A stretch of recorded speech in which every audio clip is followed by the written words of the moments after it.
Today is the day for another paranormal experience story time sesh. Let's do this. Someone's always standing in the darkest corner. What's up, guys? It's Karen. So yes, today is part 3 for my paranormal experiences. I'm coming to you from my basement again. And we're probably in the scariest part of my house right now because 1, it's the basement and the basement just freaks me out. And 2, we're in the home theater that no one really goes in. Also, we have 2 kind of creepy ass guys in the back. So this is just gonna be an awesome time. It'll be great. I think like 2 months ago, I posted a paranormal experience announcement for my part 3. I just picked up 3 stories from you guys. So thank you guys so much for emailing me. If you want to be in my next paranormal experience video, go ahead and check out that part 3 announcement and email me at karenstorytimes@gmail.com. Okay? Also, before we get started, I'm going to be doing my first ever Q&A video because some people have asked me to do it. So in the comments, go ahead and leave me a bunch of y'all's questions, from like the most basic thing to really specific personal questions. The more personal, the better. Go ahead and leave them in the comments, or you can send them to me on my Instagram or Twitter. Go ahead and follow me on that. And as per usual, leave any stories that you have down below of anything scary, paranormal kind of shit down below. I think that's just our tradition now. It's just a story time situation. Don't forget to subscribe for more paranormal videos. Let's try and get it to 1,000 likes. We can do it. Hit that thumbs up button, girl. I guess we should do this. I can do this. Hallelujah. Let's do this. So the first story comes from Leslie. So thank you, girl, for sending in your story. And oh, this one's kind of creepy. Okay. Leslie says, my house has always had a sort of scariness to it. There have been a couple of occasions where I've been walking past my room and I saw a little girl on the corner of my bed. And as soon as she saw me, she ducked back down. Oh my god, this is fucking scary. Then there was an incident where I saw a whole family sitting on my parents' bed. It almost looked like they were positioned to take a family photo. Okay, that just reminds me of that scene in Insidious when the guy was walking down the stairs and the family was sitting on like a couch and they were like... Okay, now for the really scary part of her story. So she says that her family would go to church a lot and they would do lots of prayers, but then they stopped for a while. Her parents then said, okay, enough is enough, we're getting back on the right path. So that night they were going to do a prayer. It was close to bedtime, and since we were doing the prayer in our parents' room, we decided to lock everything up. So she just goes on to say that she locked all the doors, the front door, the back door, all the doors were shut in her house. And she also says that they put their little dog, which was a Chihuahua, and they left him in the living room so he wouldn't disturb the prayer. So we all joined in a circle holding hands, and my mother began praying. There was nothing too different from other prayers that we had in the past. She asked God to bless us and our family and help us out. And then my mother said the following words. Honestly, I don't even want to say this because I'm really freaked out about saying this. Okay. Her mother says, at this moment, in the name of Jesus Christ, I command for any negative bad spirits in the house to get out of my house now. At that moment, she said that the doors slammed open. Our little dog barged in. Oh my god, I'm so scared. Our little dog barged in running, and when I say all the doors slammed open, I mean all the doors slammed open. The little dog was so spooked, and all I can remember is my mom holding my hand tighter and continuing to pray in an even stronger voice. When we went into the living room, I checked the front door, and it had no longer been locked. It was a really freaky thing to happen to all of us, but I guess it proves how strong the power of prayer really is. The fuck?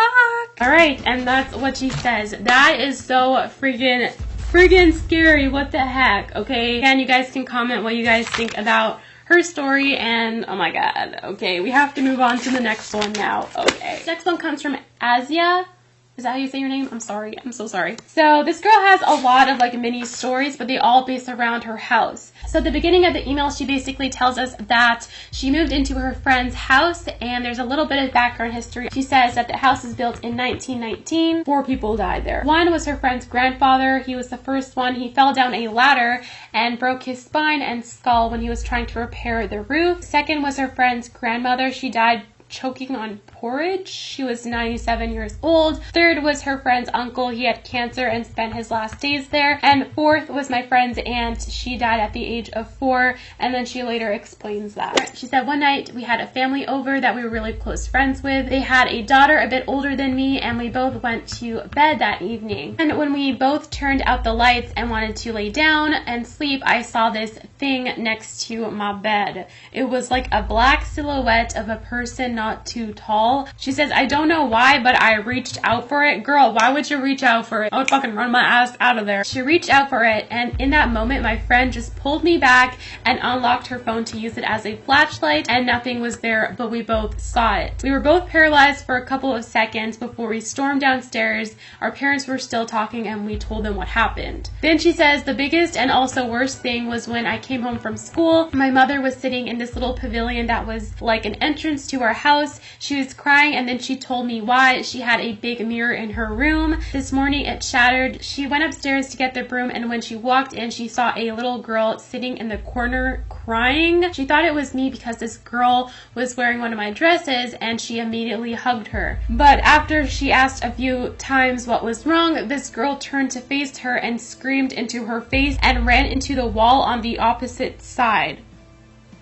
Like Harry Potter? This girl disappeared and only left my dress there. We didn't even bother to go in without our local pastor. He sprinkled holy water into all corners of the house, and it made a hissing sound and literal steam came out.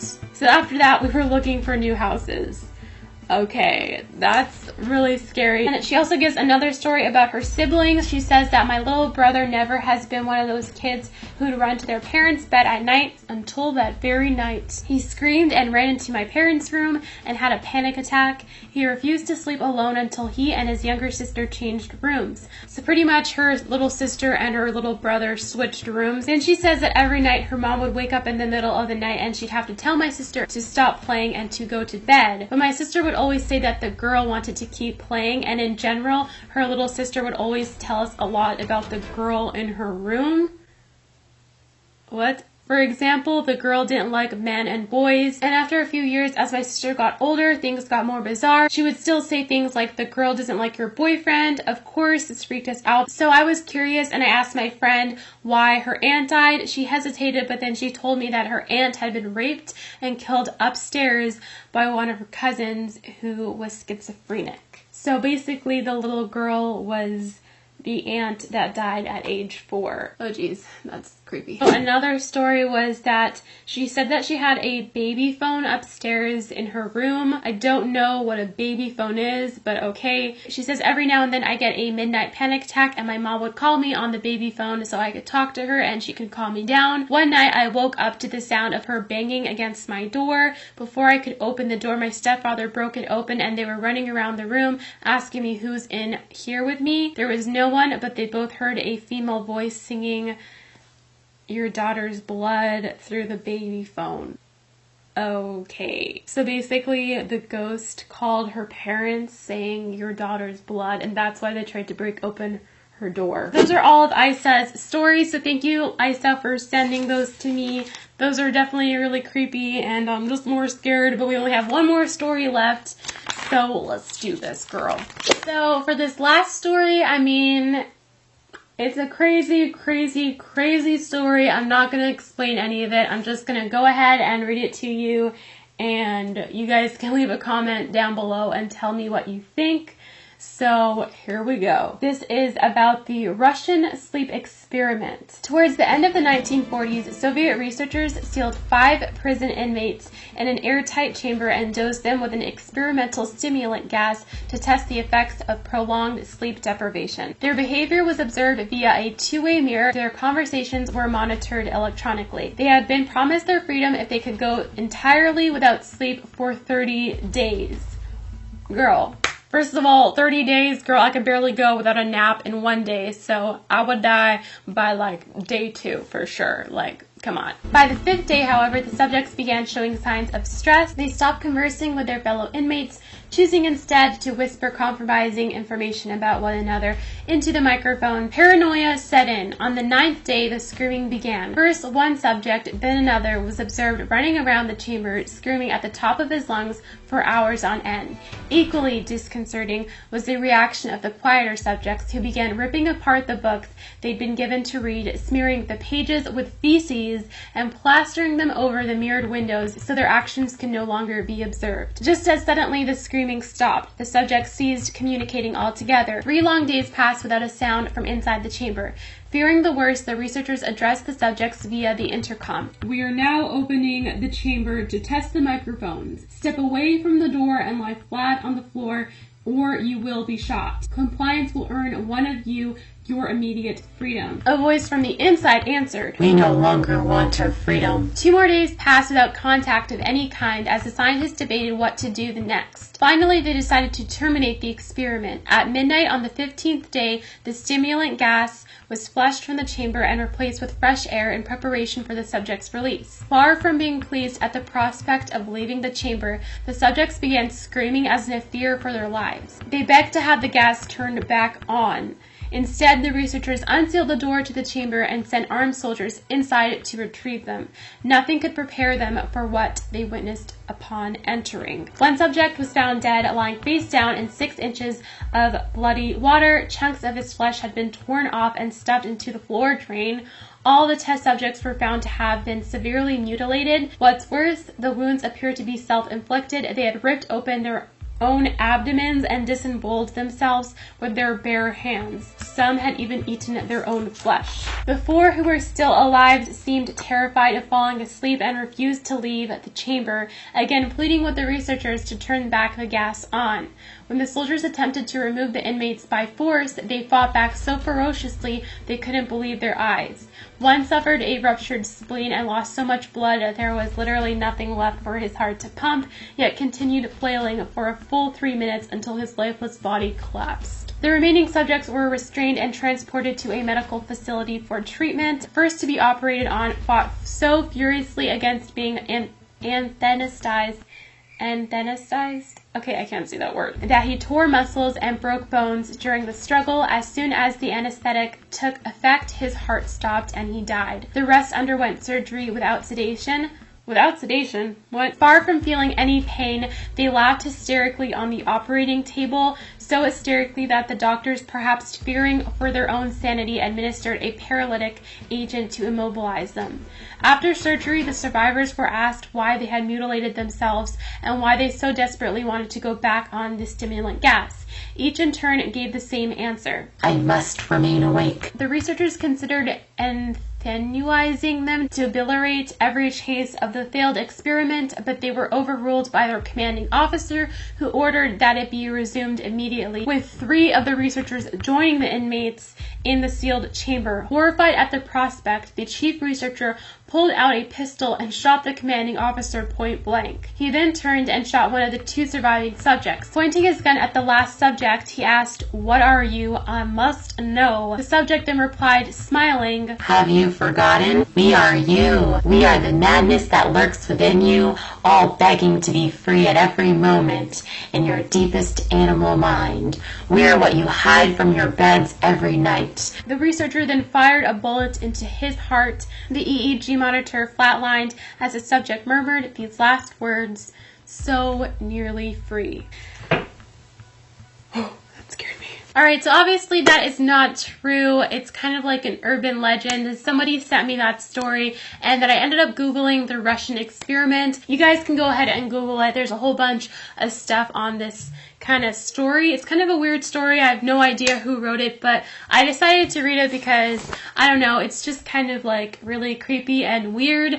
And also, some people kind of say that it has some like seeds of truth to it because back in the day in like the 40s, they would do crazy experiments like that where they would try and keep people up for like cray amounts of time and use all these cray gases and medicines and all this crazy shit. So apparently it has some little bit of basis of truth. Also, the person who sent me this gave me a little analysis. It says that it's a given that human beings require a certain amount of sleep in order for our minds and bodies to function properly. Anyone who's experienced a night or 2 or 3 of insomnia knows how critical even a few hours of refreshing sleep can be to one's health and well-being. Girl, I totally know that because I nap like nobody's business. Nap city bitch, nap city bitch. 10, 20, maybe 30 minutes, bitch. What would happen if we went 15 or more days without our natural downtime? Would we fall apart mentally and physically? Would we go insane? Would we die? It's questions like these the Russian sleep experiment was supposedly designed to answer. Now for a dose of reality gas. While the premise that's keeping a group of people awake for 15 days straight would end in a cannibalistic bloodbath makes for a gripping fictional horror story, there are still some seeds to truth. The so-called Russian sleep experiment never took place. And then the person also asked me to give a shout out to Noreen. So hey, what is up, Noreen? Alright, so that is everything for part 3, my paranormal experiences. If you guys want me to read one of your guys' stories, go ahead and email me at karenstorytimes@gmail.com. Be sure to see my announcement video for all the guidelines and instructions about what to do if you want to email me. Don't forget to like this video. Remember, 1,000 likes. Subscribe, and Instagram and Twitter is going to be down below. And I think that's everything. So I will see you guys in my next video. Peace.